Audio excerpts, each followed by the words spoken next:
Sebelum menonton video ini, pastikan kalian fokus untuk mendengarkannya.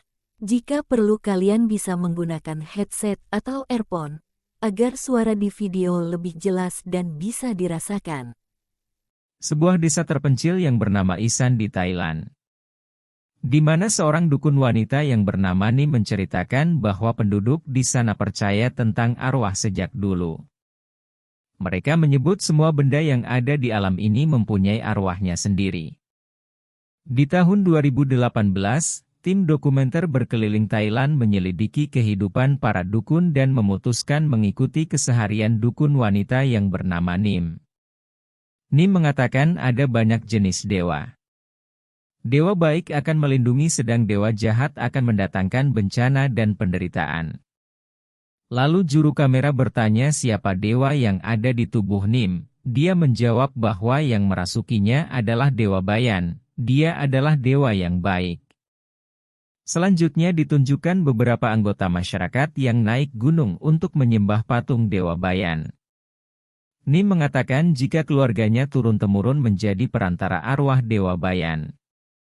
Dewa Bayan hanya merasuki wanita sebagai perantara.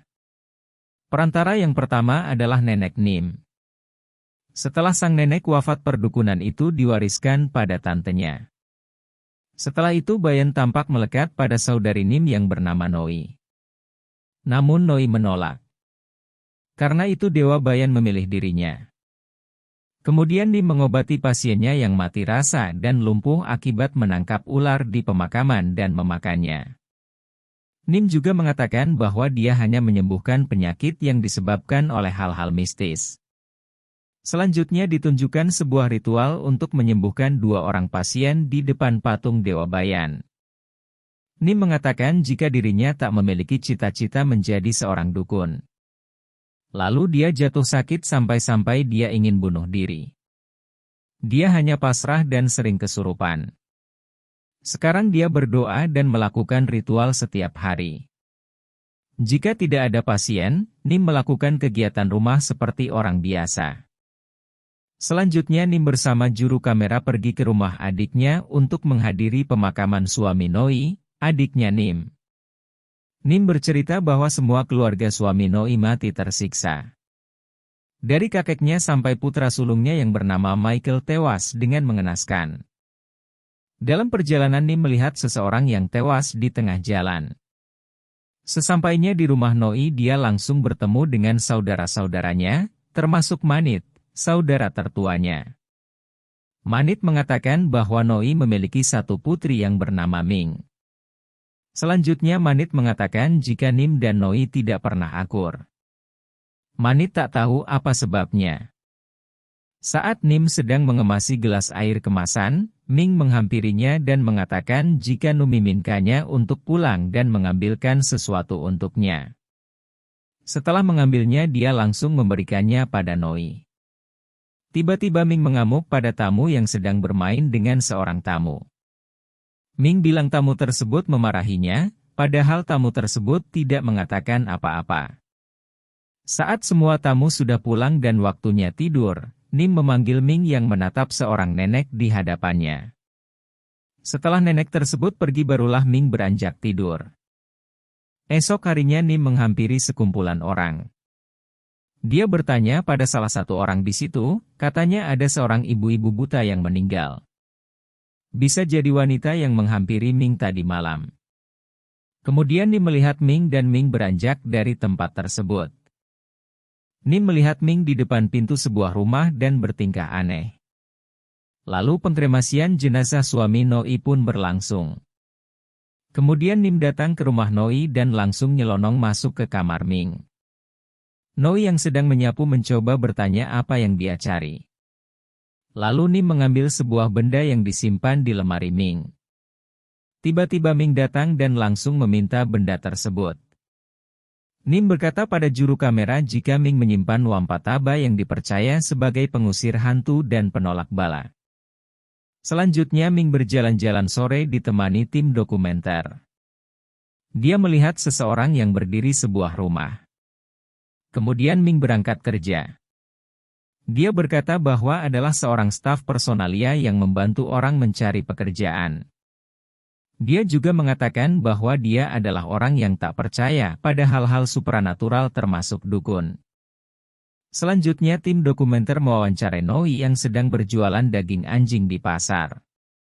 Lalu dia menceritakan pada saat dia berumur 20 tahun, dia dirasuki Dewa Bayan. Katanya dia harus mewarisi perdukunan dari tantenya tapi dia tidak mau. Dia ke gereja dan berdoa agar tidak menjadi dukun. Lalu sesuatu terjadi pada Nim yang pada saat itu sedang belajar menjahit di kota. Tiba-tiba dia pingsan tanpa alasan. Noi merasa bersalah karena Nim yang menjadi dukun dan bukan dirinya. Selanjutnya di sebuah ruang wardrobe, Ming memakai gaun putih. Dia mencoba memakai sepatu yang ukurannya lebih kecil dari kakinya. Lalu di sebuah klub malam sahabat Ming mengatakan ada yang aneh dengan Ming akhir-akhir ini. Lalu dia menunjukkan sebuah video di mana Ming ikut bermain dengan anak-anak kecil. Dia bertingkah layaknya balita. Kemudian Ming keluar dari klub malam meninggalkan Lisa, sahabatnya. Bukannya pulang ke rumah, dia malah ke tempat kerjanya dan tidur di sana. Keesokan harinya waktu jam kerja tiba, rekan kerja Ming membangunkannya. Tiba-tiba tamu yang datang melihat paha Ming berdarah. Ming langsung lari ke kamar mandi untuk membersihkan darah itu. Lalu dia pulang ke rumah. Ibunya yang melihat keadaan Ming pun mengkhawatirkannya. Malamnya Noi melabrak Manit yang sedang berada di tempat karaoke. Noi mengajak Manit bicara. Manit mengatakan keadaan Ming mirip dengan Nim yang dulu. Tapi sang ibu juga tak ingin Ming menjadi dukun. Selanjutnya ketika Ming naik angkot saat pulang kerja, dia diturunkan paksa karena memukul penumpang lain saat dia ditegur. Dia pun duduk-duduk sambil minum-minum. Dia menangis seperti frustasi. Esok harinya Nim datang ke Noi berpura-pura menanyakan gelangnya yang hilang. Lalu Noi mencoba membantu mencarikannya di lantai atas. Pada kesempatan itu Nim memanggil Ming di kamarnya dan menanyakan apakah pernah mendengar suara aneh memanggilnya. Belum sempat menjawab Noi kembali turun dan Nim pun pergi. Ming menangis di pelukan ibunya dan mengatakan dia tak mau menjadi dukun. Ming berkata pada tim dokumenter bahwa dia selalu bermimpi yang sama tiap malam. Dia bermimpi bertemu pria besar yang dadanya penuh dengan mantra. Pria itu memakai rompi dengan celana tradisional berwarna merah. Selain itu dia juga bermimpi memegang parang besar. Dua kakinya menjuntai dengan lidah tebal yang menjilati ujung parang. Dia juga menceritakan tentang tanah penuh darah dengan kepala seseorang yang terpenggal. Selanjutnya saat Ming melayani kliennya, penyakit Ming kambuh. Dia pun lari ke toilet dan berteriak kesakitan. Saat dia kembali ke mejanya, dia dipanggil bosnya. Ming dipecat dari pekerjaannya. Dia menuju ruang wardrobe untuk ganti baju karnaval Natal. Tiba-tiba dia menggosok-gosok gusinya hingga berdarah. Malam karnaval pun dimulai. Ming menaiki sebuah kendaraan yang sudah dihias dengan indah. Entah kenapa, tiba-tiba Ming melempari penonton dengan sesuatu. Esok harinya dia naik angkot menuju ke tempat kerja. Sesampainya di tempat kerja Ming diusir bosnya. Mungkin dia lupa kalau sudah dipecat. Lalu bos Ming menunjukkan kesalahan Ming. Dia berbuat mesum di kantor dengan beberapa pria. Ming terlihat sangat depresi. Sang ibu berdoa di gereja, sementara Nim menyembah Dewa Bayan. Ming berusaha bunuh diri di kamar mandi. Sang ibu yang mengetahuinya pun histeris, untungnya nyawa Ming tertolong. Nim menjenguk Ming di sakit. Ibu Ming meminta tolong pada Nim. Lalu Nim mengatakan pada Ming bahwa dia tidak bisa melakukan ritual, karena yang merasuki Ming bukanlah Dewa Bayan. Lalu Nim keluar dan menuju rumah Noi. Nim meminta Manit membuka pintu kamar Mike. Nim melihat foto Mike. Esok harinya Nim menuju tempat Mike bunuh diri. Dia membaca mantra dan tiba-tiba angin berhembus kencang. Selanjutnya Noi membawa Ming ke seorang dukun lain. Saat etelah ritual sedang berlangsung, tiba-tiba Nim datang dan menggagalkan ritual itu. Nim dan Noi pun terlibat adu mulut. Tanpa diduga, Ming mengambil suatu benda dan memukul ibunya. Setelah itu dia lari entah kemana. Pencarian pun dilakukan hingga malam, namun Ming dapat ditemukan. Noi yang terbangun dari pingsannya di rumah sakit pun mengkhawatirkan Ming. Selanjutnya Noi ikut Nim ke tempat patung Dewa Bayan. Noi harus menerima dewa terlebih dahulu jika ingin melakukan ritual untuk menemukan Ming. Lalu Nim dan Noi masuk ke kamar Ming dan mengumpulkan barang-barang yang diambil Ming dari berbagai tempat. Kemudian Nim melakukan ritual di tempat Mike bunuh diri. Dengan dikelilingi lilin-lilin, Nim berdoa agar Mike tidak menyakiti Ming. Hingga malam berlalu ritual terus berlangsung. Noi datang ke kantor polisi untuk melihat hasil kamera yang diserahkan pada polisi oleh seorang sopir taksi. Polisi mengatakan sopir tersebut menjemput Ming jam 3 pagi. Saat Ming ditanya mau kemana, dia diam saja. Sementara itu, Nim masih bertahan di tempat ritual meskipun hujan mengguyur. Sahabat Ming pun turut mencari Ming di semua tempat namun hasilnya nihil. Sebulan telah berlalu, Manit datang ke kantor polisi dan marah-marah karena polisi masih belum menemukan Ming. Di hari terakhir Nim melakukan ritual, dia memecahkan telur dan isinya berwarna hitam. Nim pun pergi dan mengatakan bukanlah arwah Mike yang membawa Ming.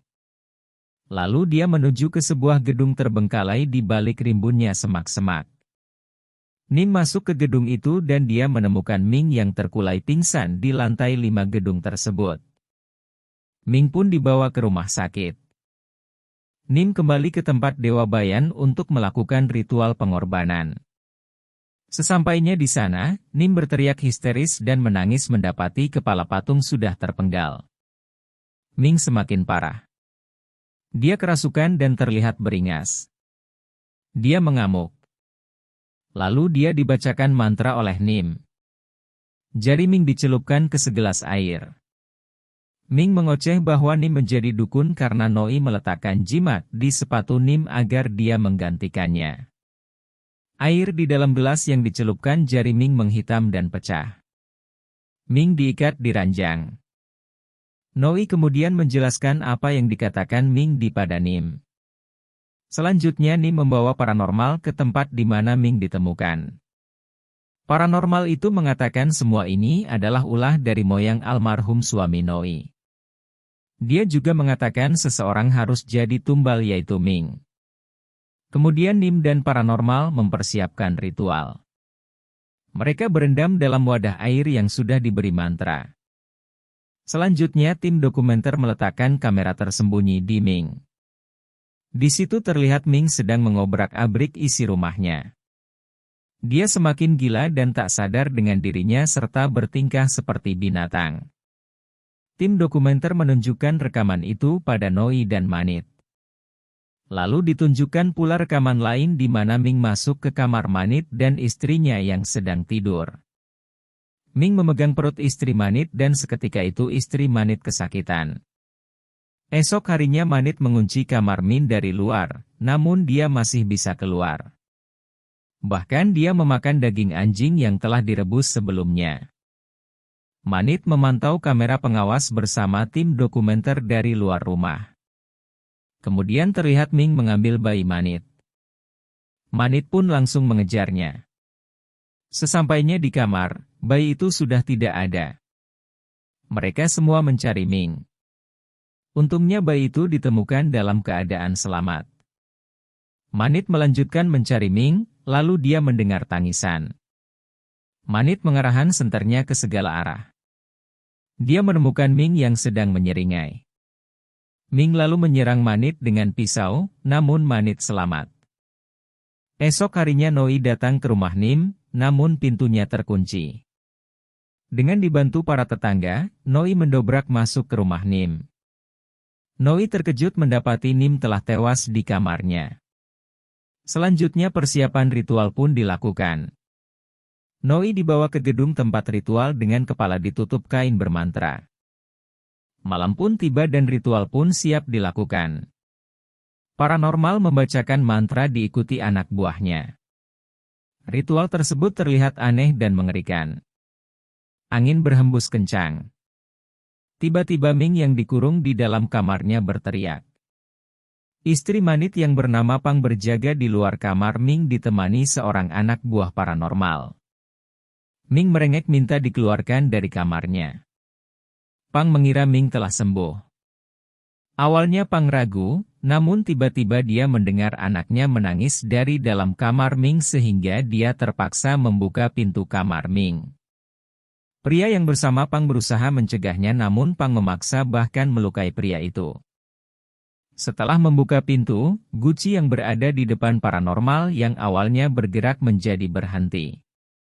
Paranormal itu mengangkat kunci tersebut dan tiba-tiba lampu penerang ritual menjadi padam. Setelah dihidupkan, paranormal itu tertawa sendiri lalu menjatuhkan diri ke lantai dasar. Sementara itu, setelah masuk ke kamar Ming, Pang melihat Min yang terduduk dan menangis seperti bayi. Ternyata Ming mengecoh Pang agar membuka pintu kamarnya. Ming lalu menusuk leher Pang. Anak buah paranormal yang berada di luar gedung menjadi kesurupan dan menggigit juru kamera. Tim dokumenter yang berada di rumah Noi pun menjadi sasaran Ming. Noi yang awalnya pingsan pun tersadar. Dia mengatakan bahwa Dewa Bayan bersamanya, lalu dia meminta ritual harus dilanjutkan. Tim dokumenter yang berada di luar gedung menjadi incaran anak buah paranormal yang kesurupan. Noi melanjutkan ritual. Tim dokumenter berusaha menyelamatkan diri dari orang-orang yang kesurupan. Tiba-tiba Ming datang dan menghabisi juru kamera. Orang-orang yang bersama Noi pun juga kesurupan begitu pula dengan Manit. Setelah Manit menghabisi juru kamera, dia pun terjun dari gedung. Lalu terlihat Ming bersama gerombolannya naik ke lantai 5 tempat ritual menghampiri ibunya. Noi lalu memegang kepala Ming sambil membaca mantra. Noi mengira Ming sudah sembuh tetapi ternyata Ming malah mencekik ibunya hingga pingsan. Saat sadar kembali, dia melihat jejak-jejak kaki tanpa wujud. Lalu, Ming menyiram ibunya dengan bensin. Juru kamera yang tersisa satu-satunya juga menjadi korban keganasan Ming. Ming kemudian membakar ibunya tanpa ampun. Di akhir film, ditunjukkan wawancara terakhir juru kamera dengan Nim. Di mana Nim mengatakan dengan jujur sambil menangis bahwa dia tak yakin apakah Dewa Bayan yang merasukinya atau bukan.